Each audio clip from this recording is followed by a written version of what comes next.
update from the ground sent especially for tonight's event by IDF spokesman Lieutenant Colonel Jonathan Conricus.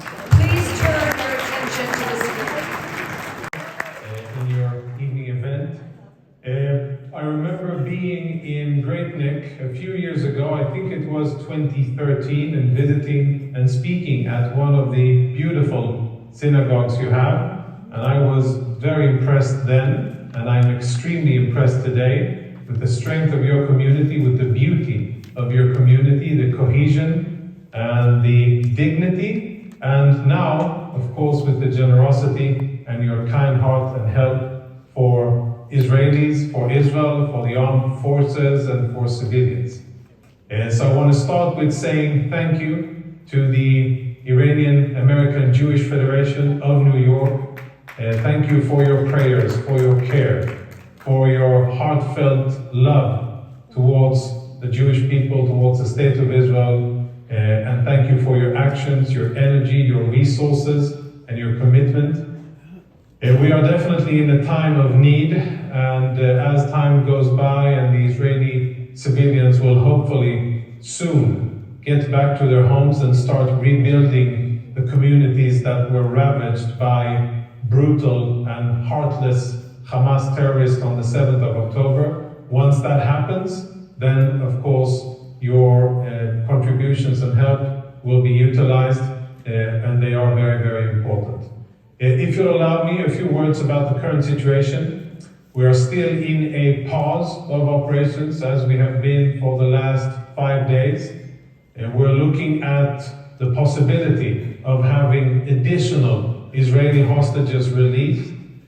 Each hostage is olam umlo, as we say in Hebrew, a world in of himself or herself, and each and every one that we can facilitate the release of is a great thing, and therefore the IDF facilitates it. And when the government asked our opinion, we said that we are for this agreement to bring Israelis back home, to bring hostages back home to their families.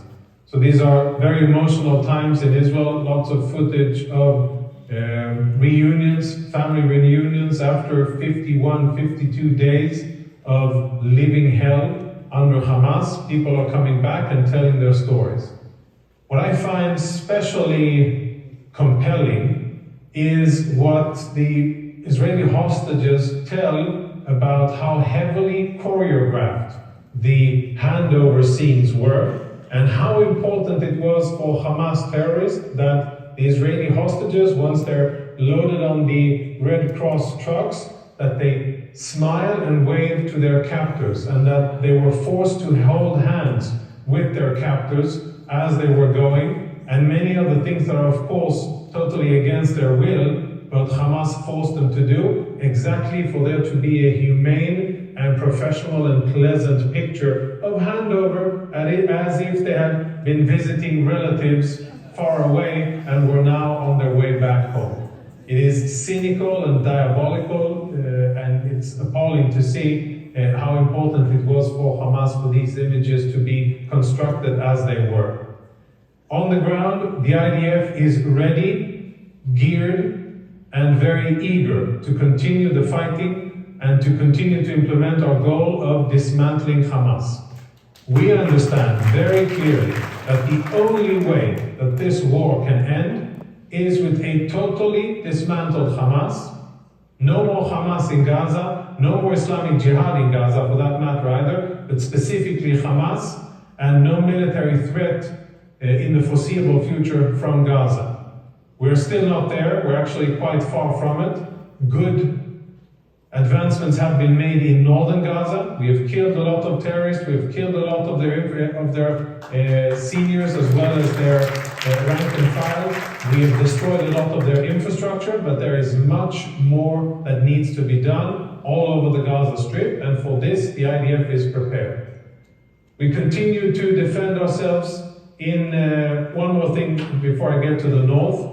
It's important to emphasize that we are aware and we do listen to the calls, the international calls, and from the US administration and many others who we consider friends, allies, and supporters to be careful with the civilians and to minimize the effect on non-combatants. We're listening to that, and our answer is that we've been doing that all along.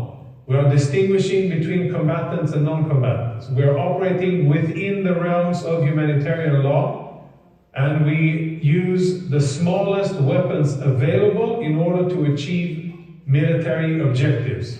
So both distinction, proportionality, military necessity, all of the components of international humanitarian law are implemented, and we will continue to do so while prioritizing troop security and completing the mission. We are threatened from the north as well, from Hezbollah, and they have been firing relentlessly, almost, except for the last few days, relentlessly towards Israel. We have been defending ourselves successfully, and just as the war of the 7th of October was forced upon Israel from Gaza, and we did not want it, that's the same situation with Lebanon. They appear to be focusing on pushing us into a war that we do not want. But if it will be forced upon us, we will engage and we will defeat the enemy. And the entity that stands to lose the most would be the Lebanese state, and of course the terrorist organization Hezbollah, funded, controlled and dominated by Iran. The Houthis in Yemen, another Iranian proxy, are also threatening to destabilize global maritime shipping by hijacking ships. They've been firing long-range strategic missiles and attack drones towards Israel. So far, without any achievements and with successful interceptions by the IDF, which is very good, by the Arrow system and by the F-35 stealth fighter jets. And what we're doing is defending ourselves. The fact that we have not yet struck back doesn't mean that we're not going to. It means that we have taken note and that we will address the issue when it suits our strategic objectives. Hopefully the coming days will bring us more good news about Israeli hostages returning home, but let's not be confused even for a second. The moment we exhaust this framework of returning hostages, then we will go back to fighting and finishing, and it'll take some time doing that, and finishing what we started out doing, which is to dismantle Hamas and to bring back the hostages, so that the eventual thing that we're looking for isn't a military goal. What we want to achieve isn't X amount of dead enemy combatants and all of his infrastructure and blocking the tunnels. Those are important things, they're building blocks. But what we really want to achieve is for Jewish Israeli children to be able to play freely in their backyards, in the kibbutzim and the other communities that were decimated by the brutal attacks of Hamas on October the 7th. And they will be able to do so only after we beat Hamas.